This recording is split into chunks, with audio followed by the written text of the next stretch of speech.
In today's video, I'm going to teach you how to add a new customer or supplier contact in Xero. This process will just take about 5 minutes and I'll guide you through each step to ensure it's as easy and clear as possible.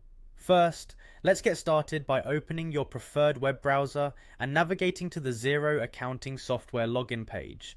If you're not already logged in, simply enter your email address and password. Once these details are filled in, go ahead and click the login button to access your Xero dashboard. Now that you're in the dashboard, your next step is to find and click on the Contacts tab, located usually at the top or side of your interface. This area is where you manage all your customer and supplier details, making it a central and crucial feature of Xero.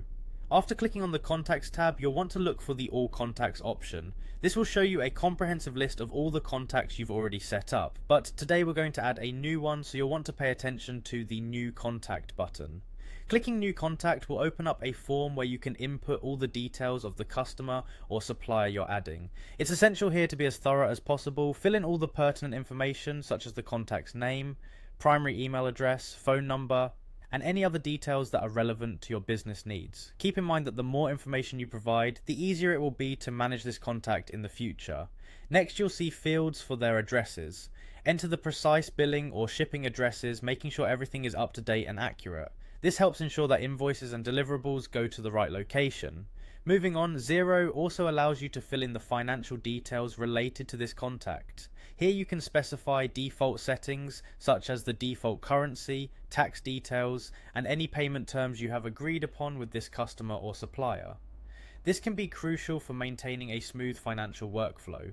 Once you have filled out all the necessary fields, take a moment to review everything to ensure accuracy. When you're happy with the information provided, click on Save and Close to finalize the addition of your new contact. Xero is quite intelligent in classifying your contacts.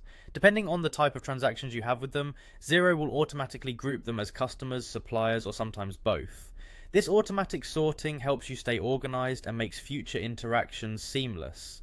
Now, if you wish to manually categorize your contact as either a customer or supplier, you can do so by heading back to the Contacts tab and selecting the appropriate category. And that's it, you've successfully added a new contact in Xero. Thank you for joining me today. I hope this walkthrough has been helpful, and don't hesitate to explore further options Xero offers to enhance your financial management.